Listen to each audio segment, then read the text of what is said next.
So, okay, let's read Genesis chapter 1 or chapter 12 verse 1 to 7. But before we read, yan, if you have the Bible, just open your Bible in Genesis chapter 12 verse 1 to 7. 7 verses lang po ang pag-aaralan natin ngayong umaga. Okay? So are you ready? Read it with me. 1, 2, 3, fire.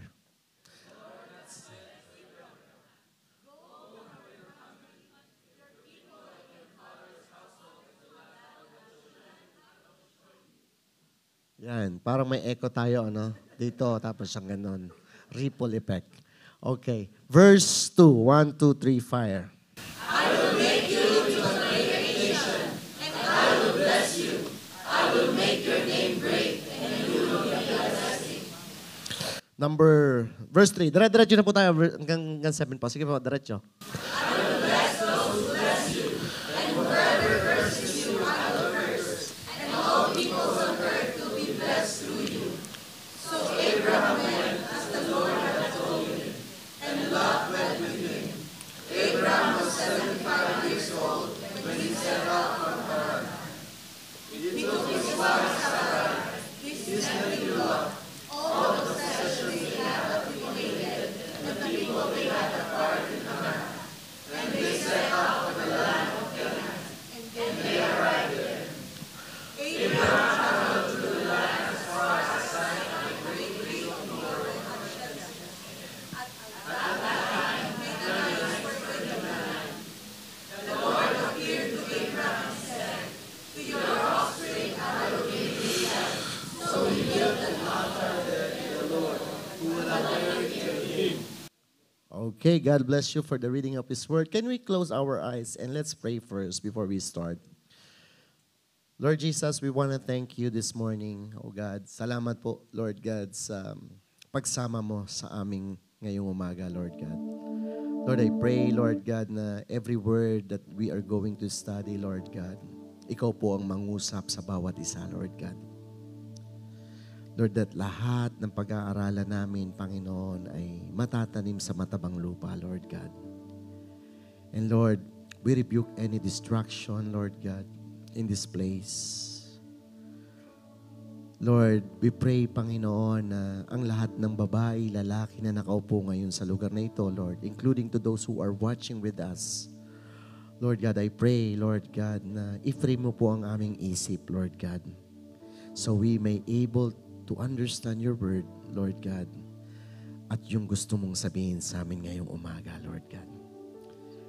Lord, sa umagang ito, Lord, ikaw lang ang itataas sa lugar na ito, Panginoon. There's no other name, Lord God. Lord, be the speaker this morning and use me as your vessel, Lord God. Use me as a mouthpiece, Lord God. So every word that comes from my mouth, Lord, it comes from you alone, oh God.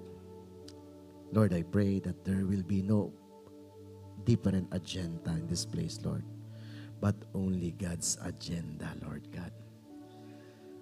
Lord, seal this place with your holy presence. Lord, set your angels in the four corners of this room, oh God, and arrest, Lord God, any spirit which is not belongs to the Lord right now. Spirit of pride, unbelief, stubborn heart, Lord, remove it and touch each and every one of us, Lord, this morning. At walang lalabas sa lugar na ito, Panginoon, na hindi ma-encounter ang presensya mo, Lord God. Samahan mo po kami muli, Lord God. This is what we pray in Jesus' mighty name. And everybody said, Amen and Amen. Alright, now, so ang topic po natin is pinamagatan kong God challenge us to obey. Tell to your neighbor, God challenge us to obey. All right. So how many of you are up for challenge? For a challenge? Amen. You know what? Throughout the history of God's people, we can see that God challenges them all the time to experience the blessings that God prepared for them. Amen. If you're going to read your Bible, or if you read already your Bible, you can see that there are many challenges there, right? There will be no adventure in life if there is no challenge. Amen. Do you believe? There will be no adventure in life if there is no risk. Amen. That's why if the Lord calls you, He will challenge you what? To obey and follow. Amen. Why did God challenge His people? Did you ask this question? Why God challenge His people? Because He wants you to practice your faith. Do you know that? Amen. Remember, it is impossible to please God without the faith. Amen. So if you please Him, for sure, no one can stop Him to bless you. Amen. That's why He wants to exercise your faith. Faith tested through what? Through the circumstances, right? And challenging of our lives. Or situation, as I should say. Amen. Sometimes, it was tested also by denying your flesh. Amen. If it does not challenge you, for sure, it doesn't change you. That's why challenge is very important. Amen?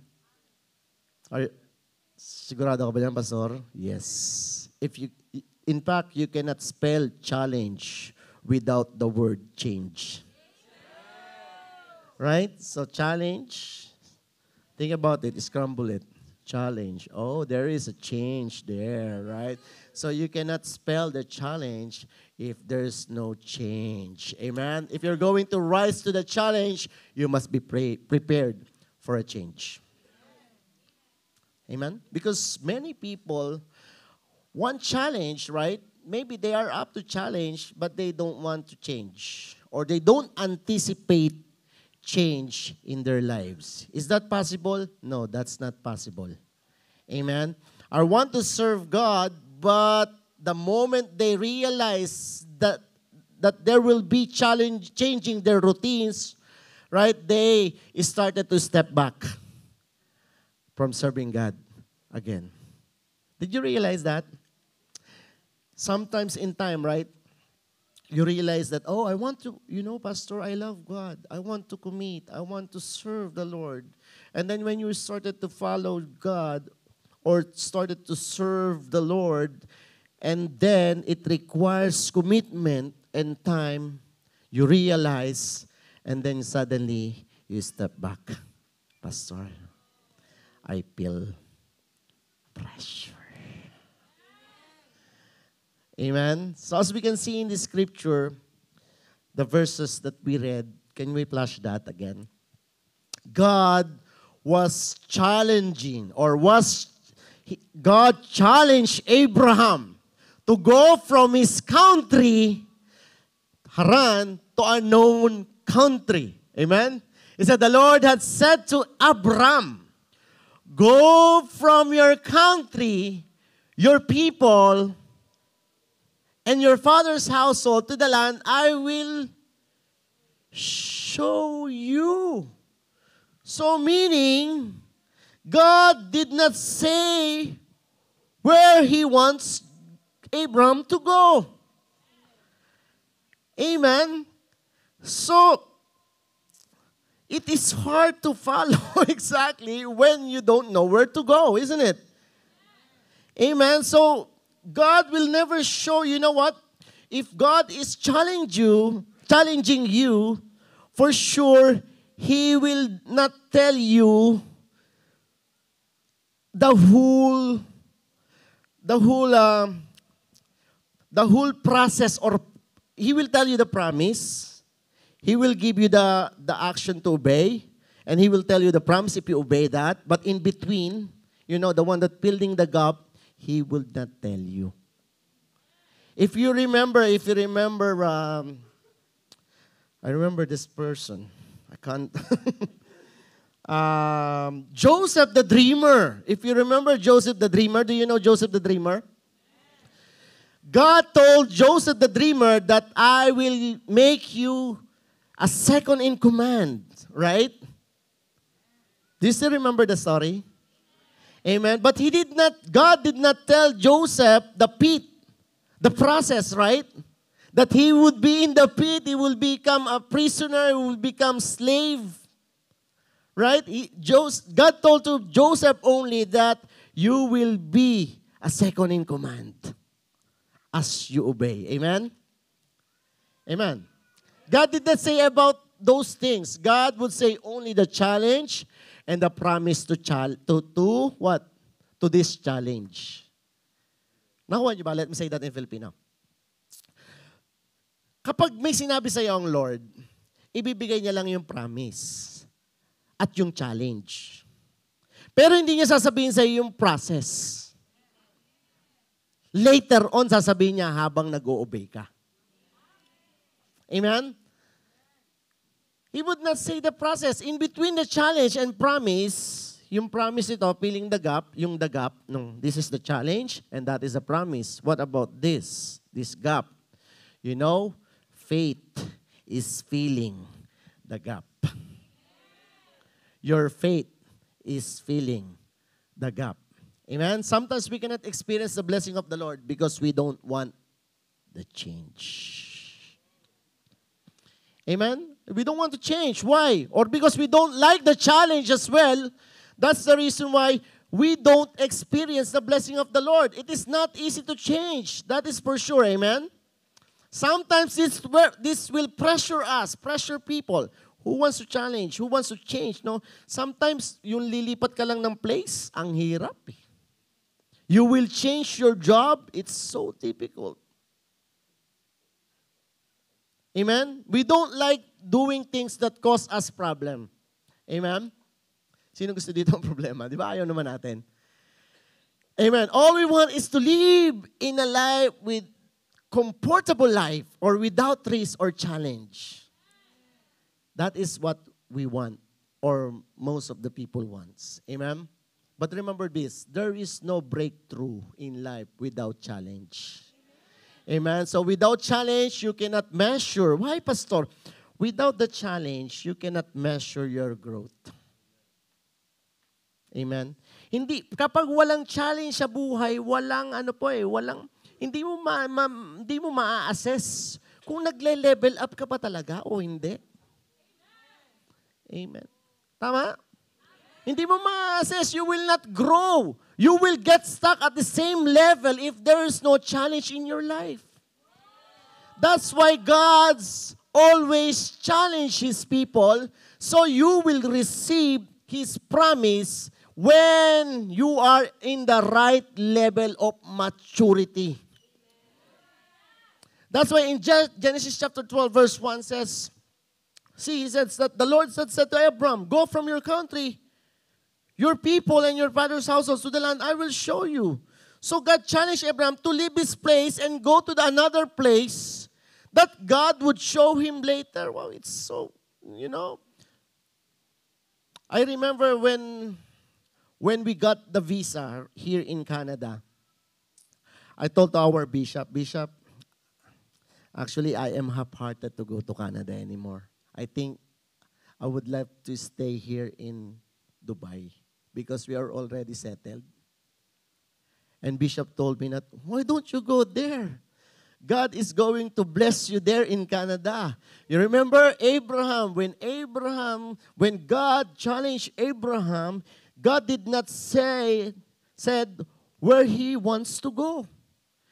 And now you have a clear direction to the Lord that He wants you to go to Canada. Why don't you go to Canada? That's why I'm here right now. So I believe this is not easy. But remember, this is the key to the promise of the Lord's blessings to Abraham. He needs to obey. Amen?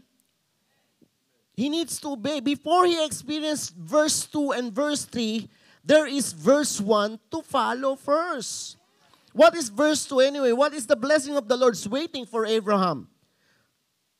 Verse 2, he says, I will make you into a great nation. This is the promise. Listen to this.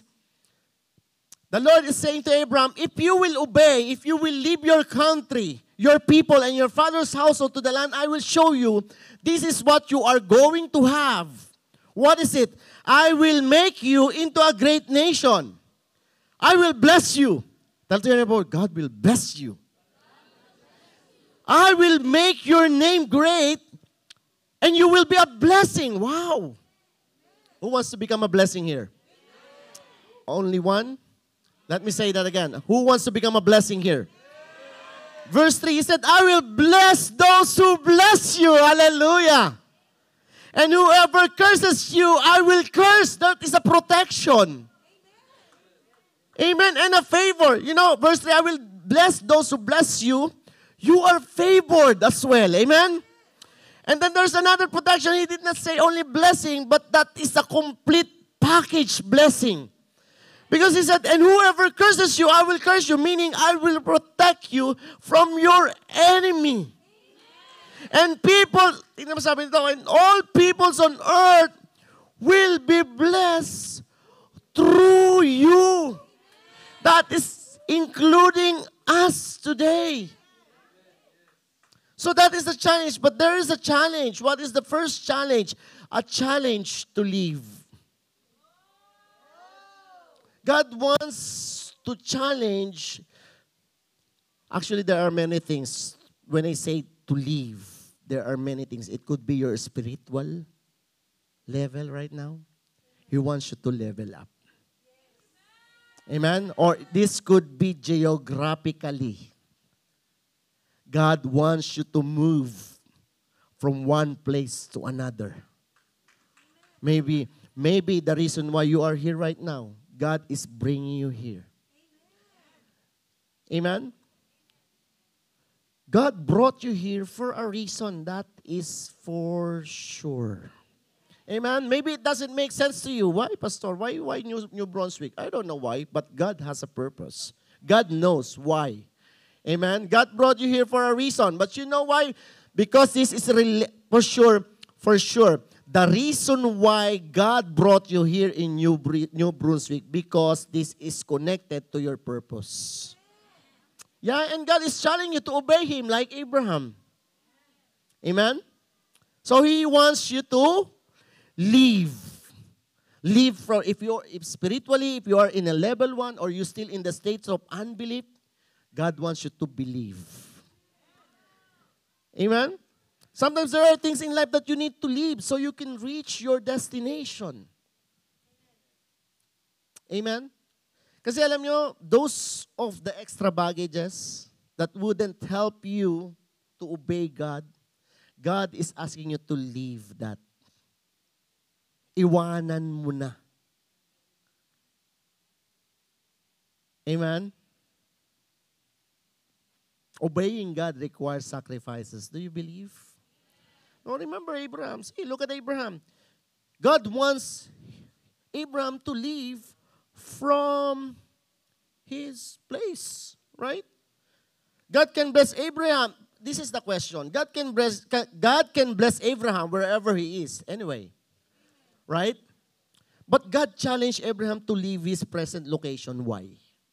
Did you ask that question? Pastor, God is all-powerful God, right? He could bless Abraham. He could bless me even I'm still here. Right? Even I'm still doing the same thing. I'm still living with my old life. God could bless me. Anyway, He's a powerful God. He can do everything. Right? But you know what? I'll tell you. Because, why? Why God wants to leave Abraham to another place? Because atmosphere matters. The climate is essential for any seed to grow. Tama? Pineapple do well in Hawaii. Is there any pineapple here? Durian thrives in Davao or thrives in Davao. Thrives. And mango is sweet in Zambales. Why?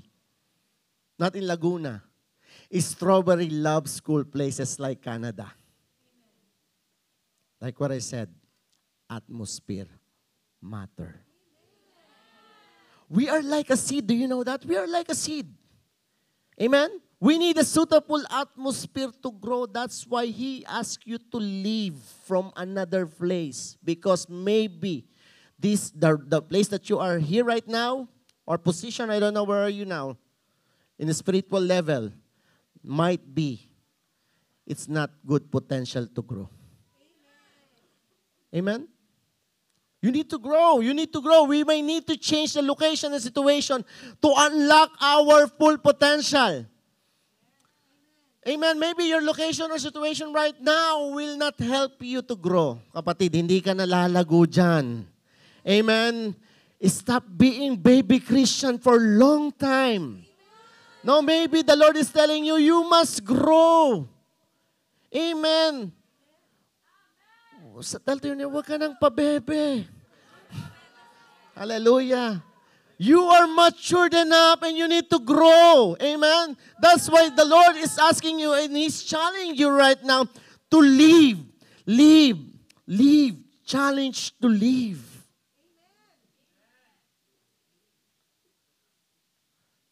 Right? It's very hard. God asked Abraham to go to a place that he didn't know yet. And this required sacrifice like I told you, right? Abraham needed to leave his comfort zone where he was born and grew up. That was his comfort zone. Yung kinalakihan mo na, yung kinasanayan mo na, tapos the Lord will tell you to go. Leave that place. Do that.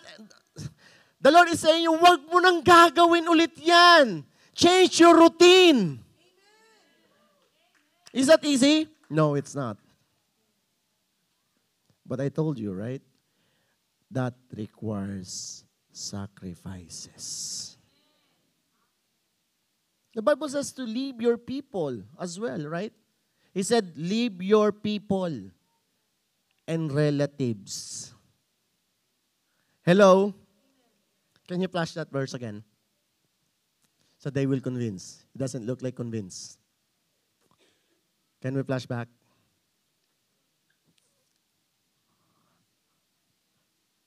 Verse 1. Thank you. The Lord has said to Abraham, go from your country, your people. Hello. Do we have NLT? NLT version? Can we flash NLT? Sa NLT. Tingnan niyo po yan, ha?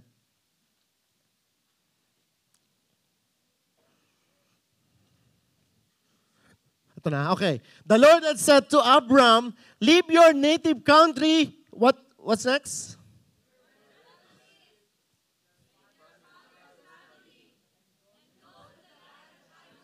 See? Pastor, that is too much. I need to leave my family behind. I need to go to a place that I don't know yet. What will happen to me in that place? Hello? He was born and grew up to that Haran, and the Lord was asking Abraham to leave. You have to leave. Don't bring Jackie there. Don't take Jackie. I'm just kidding. Right? That is why, but you know what?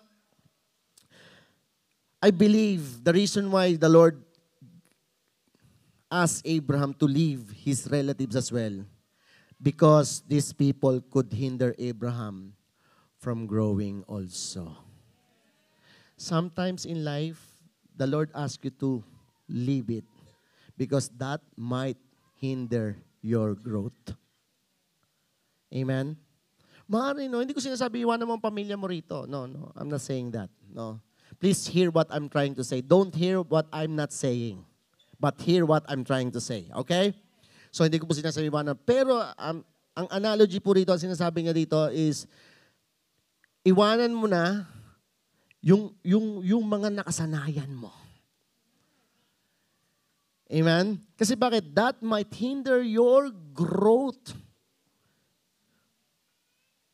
It would not help you to grow. No, that is why God asking you to leave those things that wouldn't help you to grow. Alam mo naman yun minsan no? Pastor, you know what? You know this little bit of my vices. I cannot leave. Just only small vices. Pastor, that's okay. But the Lord is telling you, no, leave that. Because He would not help you to grow. What do you need to leave, Pastor? What are those? Leave. Letter A. Letter A. Letter A. Leave your past behind. Let me say that again. Leave your past behind. Those things that happened in the past in your life were already done in the past. Amen? Let me say that again. Lahat ng mga nangyari sa loob ng nakaraan mo, nangyari yun noon pa. Tapos na. Amen? So stop living what? In your past. Because that would not help you to move on and face the growth that God wants you to become. Amen? Amen? Are you still with me? So leave your past behind. Stop blaming yourself for your failures in the past. Because God has already made a new way for you. Do you know that? No, kasi most of the time, no, we're still blaming ourselves to those failures that we have done in the past. I don't know why. Pastor, that is by default. Nag-automatic ang tao ganun eh. I failed. I failed my husband. I failed my wife. I failed my parents. I failed my sister, my brother. It's okay. Move on. Because that was on the past, right? Stop blaming yourself because Isaiah 43 verse 18 says to 19,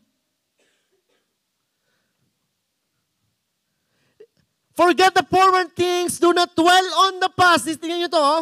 Sabi niya, forget the former things. Do not dwell on the past. See, I am doing a new thing.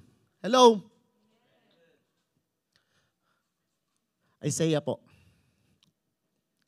Ayan. Ang saya, no? Ang saya. See, tingnan niyo po mga kapatid, ito ang sinasabi ng Lord. See, I am doing a new thing. Now it springs up. Do you not perceive it? I am making a way in the wilderness and streams in the wasteland. So the Lord is preparing you a new thing, but you're still not moving on. That is the problem. If the Lord is already moved on, you should also move on. Naka-move on na nga ang Lord, ikaw hindi pa eh. Amen. You have to leave everything that makes you go back to your old life. That is why the Lord says, leave your past behind. It will not help. Pastor, you know what? If you know my past life, you will be disappointed. You know what, brother or sister? Your grammar is wrong. Past na nga eh. Kung sinabi mo sa akin na, you know, Pastor, my real life, you will be disappointed. Real or my right now life. Di ba, Pas? Yung mga nakaraan mo, okay na yun. Pinatawad ka na ng Lord. God already forgave you. And He has a new thing for you. So why don't you move on? Right? You must move on. Your routine, leave it anymore. Right? You don't need to do it anymore. Right? Kasi yung iba ganito eh. The reason why you cannot move on because you're still doing the same routine. Right? Tapos sabihin mo, I cannot move on, Pastor, because of my past. But you are still doing your routine. If you try to think of it, check your routine before. Yung ginagawa mo noon at yung ginagawa mo ngayon. Is this the same?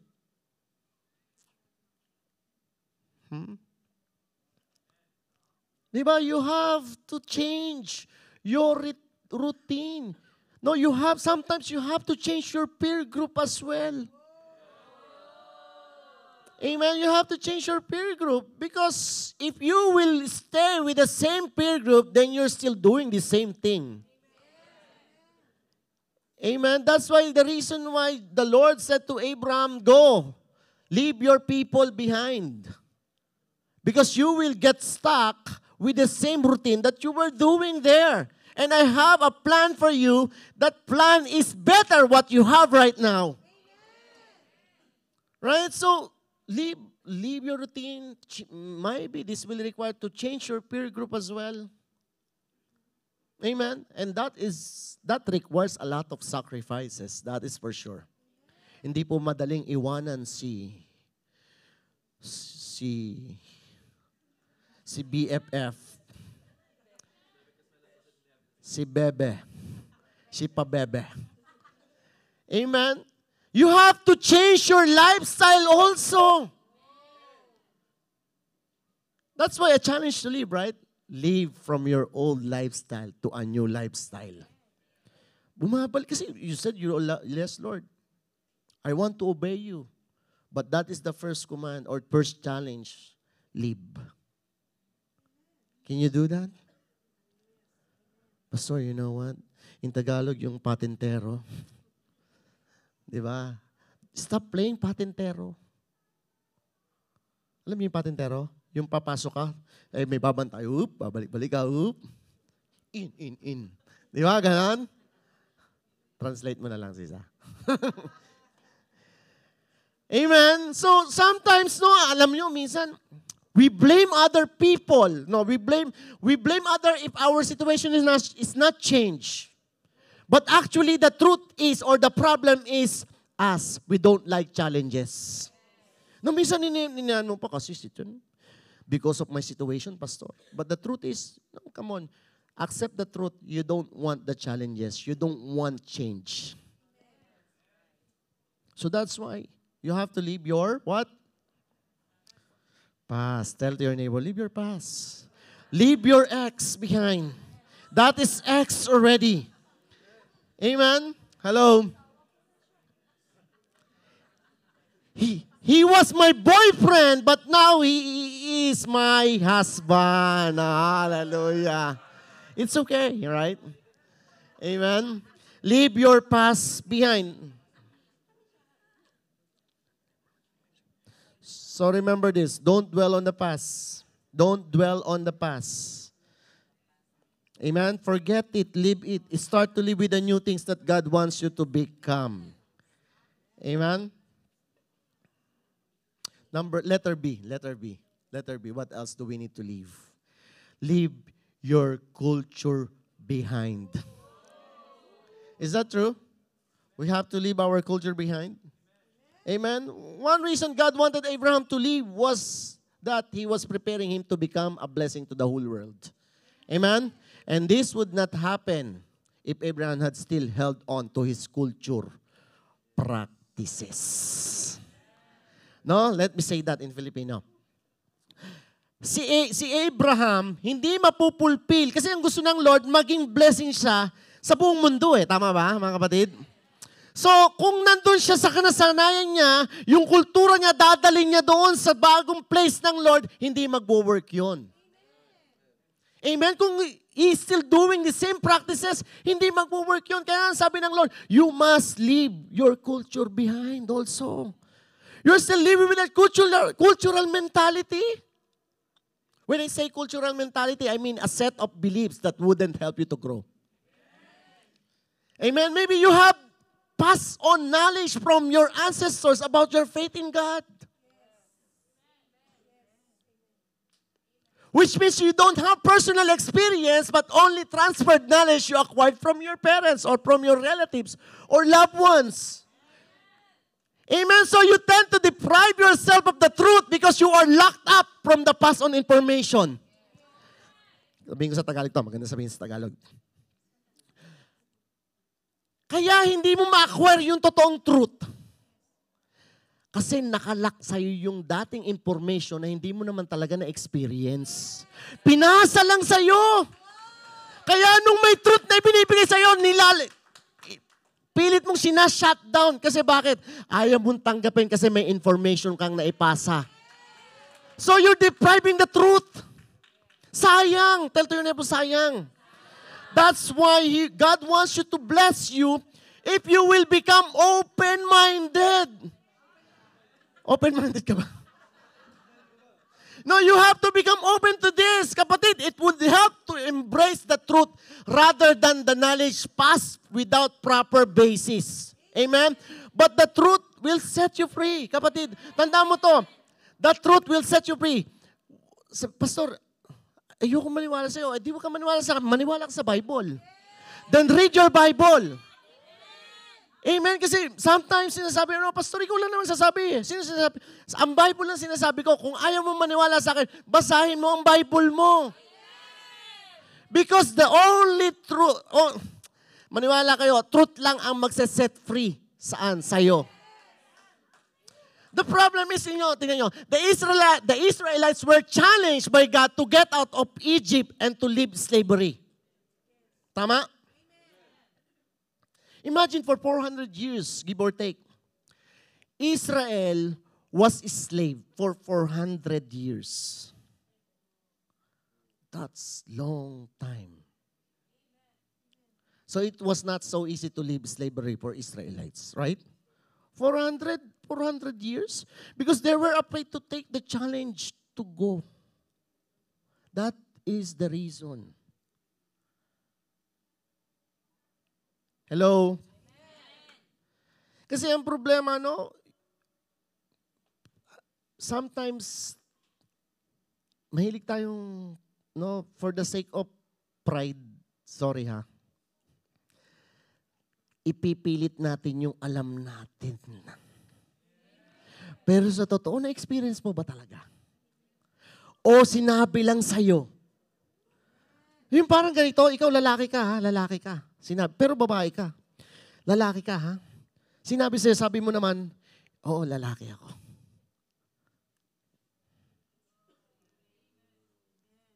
Sinabi lang, na-experience mo ba talaga? Amen?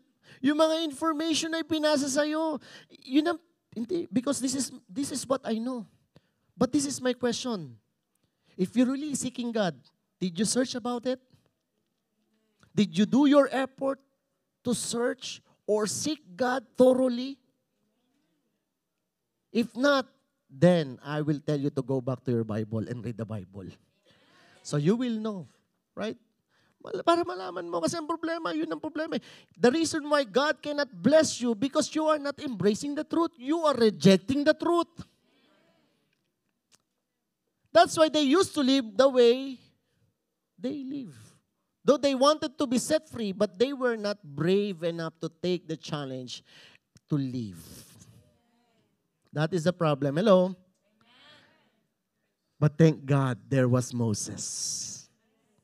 Amen? Who was willing to take the challenge. Amen? Andiyan pa ba kayo? Kaya pa? Okay. Letter C. Number C. Letter 1. Letter C. Leave your false hopes. No? When you leave, you have to leave your false hope. Stop putting your hope in people. No, they will give you false hopes. And you start relying on God.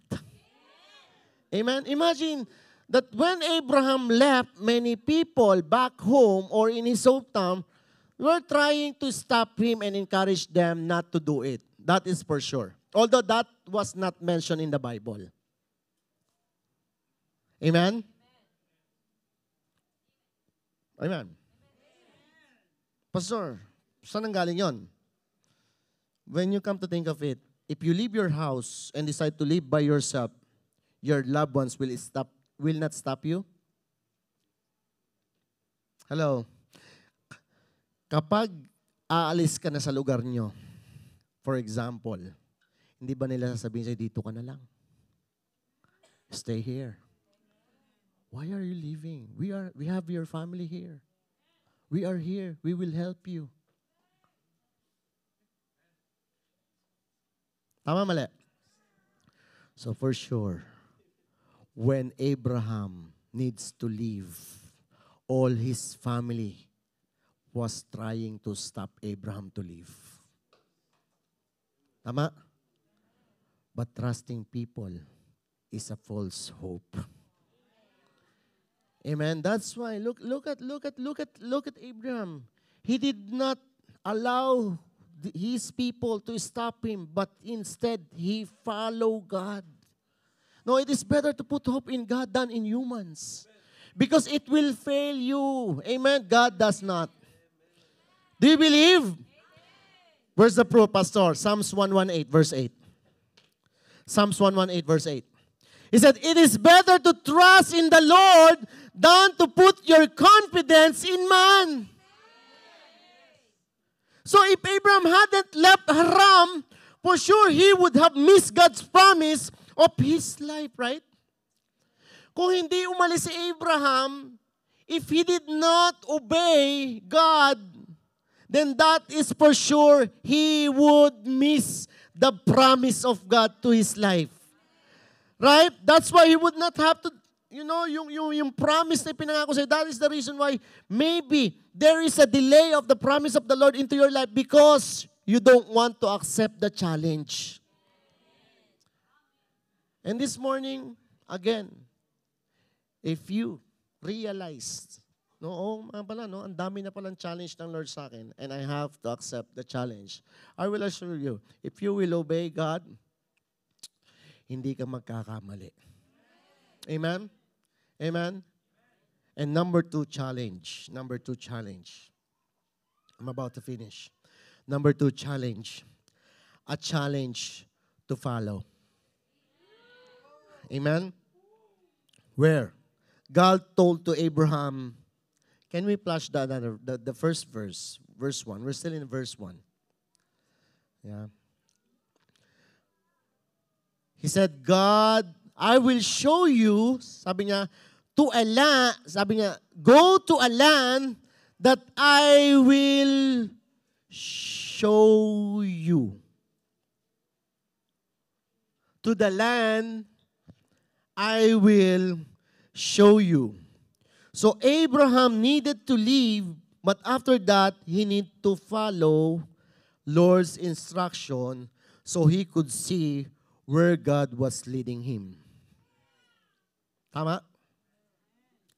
Because Abraham doesn't know where to go, he needs to follow the instruction from the Lord.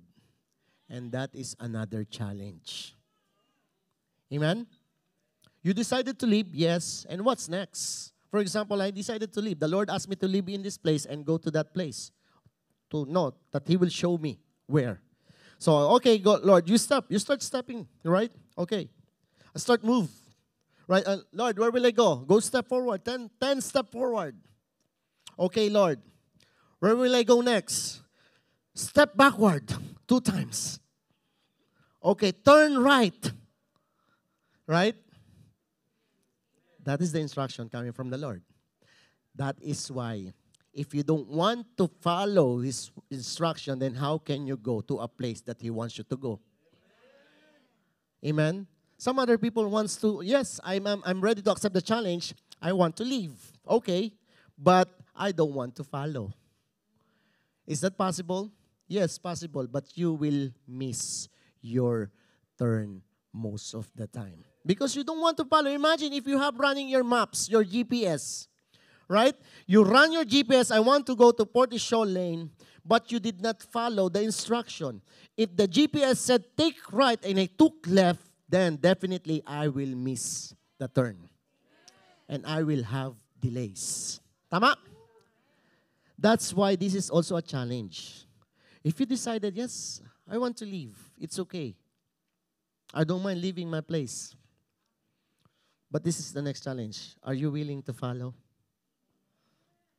Because God will not show you exactly where to go right off the bat.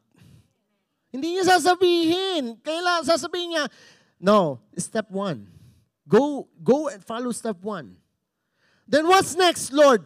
Step 2. What's next, Lord? Step 3. Are you with me? That's why this is a challenge. Challenge to follow. Are you ready to follow? Amen. It's not easy to follow because again, You have to deny your flesh. You have to take up your cross every day. Following Jesus is not so easy. Isn't it? Because if you want to go to right and the Lord wants you to go to left, who you will obey, yourself or God? The Lord is asking you to leave that kind of routine. Are you going to obey? That relationship, God asking you to surrender that relationship to God. Are you willing to surrender that? Amen? God asking you to give your time. Are you able to give your time? Hello? Hello? The Lord is telling you to go there, serve. Are you willing to serve? That's a lot of, you have to compromise your time there, Pastor. Amen? I cannot live by myself. Yes, because someone is what? Dictating me. Pastor, I don't like that. I don't know about you. But for me, if the Lord will dictate me, I rather to obey God than myself. Because I don't know what will happen in the next 2 or 3 seconds of my life. But God knows. He is capable. Amen? He is trustworthy.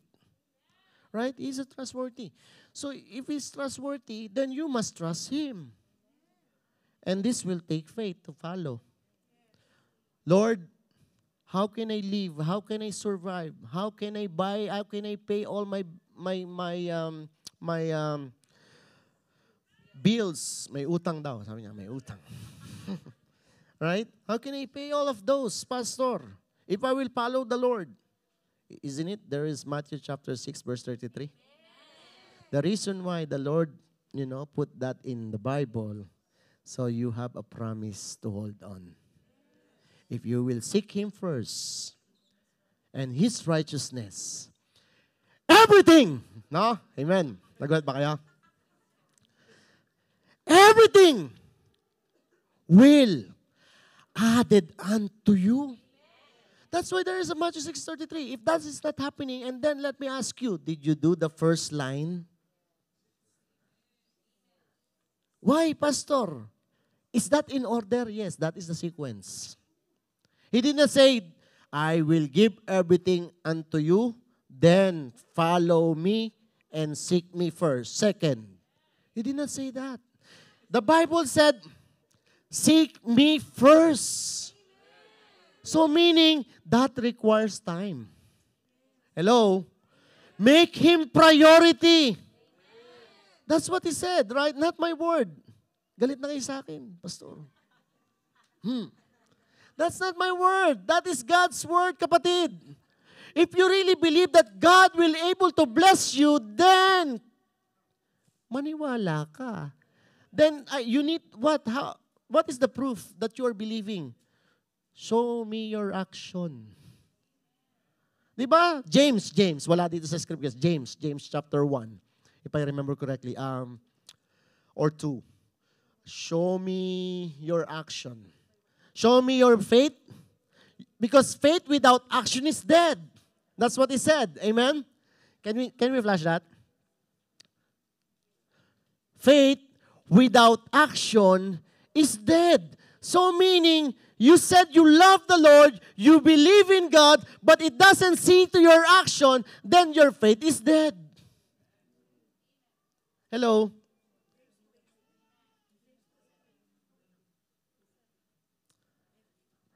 This is the one. It's the same way faith by itself, if it is not accompanied by action, it's dead. Hello? Verse diretso mo. Verse 18, ayan. But someone will say, you have faith, I have deeds. Show me your faith without deeds, and I will show you my faith by my deeds. Hallelujah, no? So that is faith. When you say faith, there's an action. And I call this action is the action word of faith. Amen? That is the verb form. What? Action. Nakuha nyo? Did you get it? You have faith. Yes. What is the action word of faith? Obedience. Did you get it, mga kapatid? Pastor, parang ano yan challenge to follow. Yeah, it's a challenge to follow. And God is challenging you. You will follow or you will remain the same. It's up to you. But I rather to follow God than man. Amen? Because they will fail you anyway. Your work is just only a resource. God is our source. Amen. If you trust your health, I'm very healthy, yes. But I'm telling you, kapatid, health comes from the Lord as well. Everything comes from the Lord. And if you will trust Him, then Romans chapter 10, He says that everyone who trusts in me, I will not put to shame. Can we flash that? Romans 10, I think. It's not also in the air. Romans 10, if I remember correctly. I'm about to finish in my introduction. Bear with me. Romans 10 po. Sige po, Romans 10. Romans 10. Ang sabi doon, to those who trust in me. Yan. Forgive Colin, please. Okay. Anyone who believes in Him will never be put to shame. So if you believe that He will provide, He will provide. Amen. If you believe that God is my provision, He will provide. If you believe that He is my vindicator, then He will vindicate you. Amen. So now He's challenging you. Amen. To what? To follow. You know, follow God's instruction. Follow the path God wants us to follow. Tingnan nyo, verse 4. Genesis chapter 12, verse 4 to 5. It says, so Abram went as the Lord had told him. Verse 4 till 5. So Abram went as the Lord had told him, and Lot with him. Do you know Lot? Yeah. Abram was 75. Even he was already 75 years old, but he's still willing to obey. So age is just like a number. It's just only a number. Amen? 75 years old. When he set out from Haran, he took his wife Sarai, his nephew Lot, and all possession they had accumulated, and the people they had and acquired in Haran, and they set out for the land of Canaan. Oh, that was the Canaan. The Lord wants Abraham to Canaan. That is the promised land, isn't it? Hello? That was the promised land. See, look at this. Canaan, and they arrived there. So follow God's instruction. You have to follow the path that God wants us to follow. He should take the lead in your life, not you. Let me say that again. If you will follow the Lord, He will take the lead. Amen? Your opinion will not be needed in this level. Following God, your opinion doesn't matter. Amen? If you will follow God, your opinion is not needed. But God's direction is more valuable in this stage. Amen? Most of the time, obeying God doesn't work in a sensical way. Yung common sense, hello? Common sense doesn't work when you follow God. Amen? You don't need to take the most logical approach. You will think about it. How will I do it? You will follow or not? But, Lord, it doesn't make sense. I should take my right foot, not my left foot, because my left foot is already forwarded. But the Lord says, no, forward your left foot. It doesn't make sense. It doesn't work your sense anyway when following God. Hello? Again, He will be taking the lead, not you, when you follow the Lord. Nakuha niyo, mga kapatid? Are you still with me? I hope, i-grasp natin ito, makita natin yung perspective natin, yung gustong makita ng Lord. No,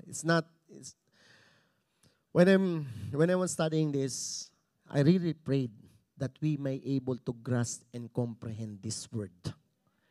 What? In a positive way. Amen? Yung rational thinking, no, it doesn't work here as well. Only faith is required when you follow the Lord. You still follow? Faith lang eh. Kasi following the Lord requires faith. There are distraction and temptation. That is for sure when you follow the Lord. Amen? Do you know the story about the frog? The frog that who won and he was able to climb up at the top of the pole? Do you still remember the story? Because when there was a competition to those frog who can climb up of the top of the peak of the pole, they receive reward. So this frog was surrounded of negative people. They were complaining and said, "Oh no, he cannot climb up because it was steep first and it's so ano yun, yung not just only slippery, but yung may ano siya, mayroon siyang slime or something like that. Anyway, and the frog was still able to climb up at the top of the peak of the pole. And then everyone was amazed. And then after that, he got interviewed with someone. He said, "How did you do it? In spite of those people that are trying to discourage you." He said, the frog said, "Oh, they are discouraging me. Yeah, I'm a little bit deaf actually. I thought they were cheering. They were cheering." Amen? That's the story. You must be like the frog who is deaf to all the voices when he enters the competition to climb the tower. You must be deaf, right? If someone is trying to, trying to pull you down, don't mind them. Continue to follow the Lord. Because maybe someone will trying to discourage you if you're started or decided to follow the Lord. And then, "Oh, Lord, Lord." Don't follow your will. Do your will, not God's will. Did you see the Lord? Is there any Lord here? Did you see God? If you did not see, then it means there is no God. And the child said, "Do you have brain?" "Yes, I have brain." "Do you feel it?" "No." "Did you see your brain?" "No." So it means you don't have brain. Hello. Amen? You must be like frog. I'm telling you, you must be like frog. Why? You have to become what? Deaf. And number 3, last na. Are you still with me? Last na. A challenge to be a blessing. A challenge to be a blessing. You know, God called Abraham not only to live or to follow, but also for a purpose. What is the purpose? To become a blessing to the whole world. Amen? To become a blessing to the whole world. But it is a challenge to be a blessing. That is for sure. Pastor, it is a challenge to bless someone because I want to receive, not to give. Hello? It is easy to give. It is easy to receive than to give, Pastor. You know the drill, Pastor. You know the drill. I want more. But I don't want to give. Hello? Being a blessing is not easy, Pastor. I thought you already baptized from that kind of stingy or stinginess. Remember word na stinginess? Yeah. Pastor, you know what? The reason why when you baptized me, I put my hands a little bit up. Because I cannot surrender my being boxers. No, the Lord is already resurrected you from that kind of thing, right? Being a blessing is not easy, but it is, it is worth it when you bless someone also. Amen? It is nice, some other people think that, I don't want to give some abuloy to other people. O gusto mo, ikaw ang bigyan ng abuloy. You choose. Di ba? You choose. Are you still with me? It is not comfortable to, to bless other people. But it is a challenge to be a blessing. Come on. Part of being a blessing is inviting people to God. Not just only money. Not, oh, Pastor, I'm okay with that. Not only yeah, it is challenge to be a blessing, yeah? But like what I said, part of being blessing is inviting people to God. Help them is to start their new life with God. That's why you are here. Those people who invited you in the church, be thankful. Why? Pastor, because no, they help you again. Na makita nila, makilala mo ulit ang Lord, mapabalik ka. Are you with me, mga kapatid? Bring them to church. Invite them to the cell group. Become a good witness for Jesus also. And last verse, second to the last verses, 6 to 7. This is what happened next. Abram traveled through the land as far as the site of the great tree of Moreh and Shechem, at the time that Canaanites were in the land. Listen to this. The Lord appeared to Abram and said to your offspring, I will give this land. Amen? So he built an altar there to the Lord who had appeared to him. Imagine, God had already given Canaan to Abraham before Moses. Did you get it? Imagine, God had already given Canaan to Abraham before Moses. Because he accepted the challenge. When Abraham obeyed God, this is what happened. Do you want more? Mahina. Do you want more? Okay, sa akin pagtatapos. Genesis chapter 13, verse 14 to 17. Tingnan nyo, this is the promise. This is the promise. Because he obeyed, this is what the Lord says. And the Lord said to Abram, after Lot had separated from him, because do you remember the story? When Lot was asked Abraham to leave in another place, right? And Abraham said, okay, you choose where you want to go. Abraham said, okay, Lot, because you are my nephew, I love you. I want you to stay with me. But if you really want to go, it's okay. So being your uncle, I want you to choose, where do you want to go? And Lot said, I want to go there in a fortified city. Hello? Do you know the story? Because fortified city is a Sodom and Gomorrah. When I say fortified city, it is already established city. Name it, everything is in there. Everything that you like, maybe Lot thinks that is a good place for me to live. Because everything is there. Amen? And Lot said, okay, Abraham. Oh, Abraham said, if you go there, I'll go this way. If you go that way, I'll go that way. All right? And then Lot said, okay. Siguro at the back of his mind, he said, oh, I think Abraham is crazy. He must choose this place because this is already fortified city. Meaning, it's already what? Built. No, ano na siya? Yung stable city. Hello?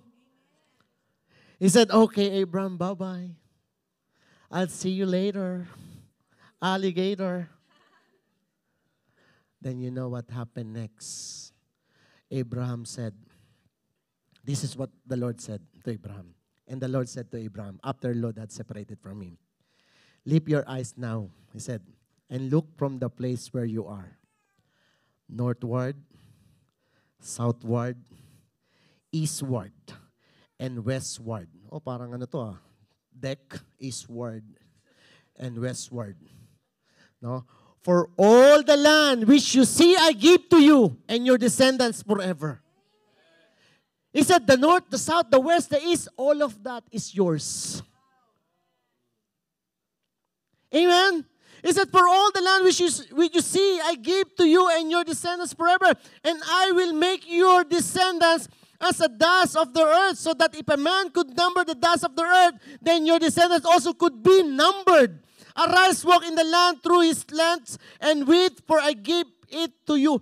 Meaning, if Lot did not choose the dry land, it was awarded to Abraham. So meaning, if the Lord is with you, even the dry land will flourish.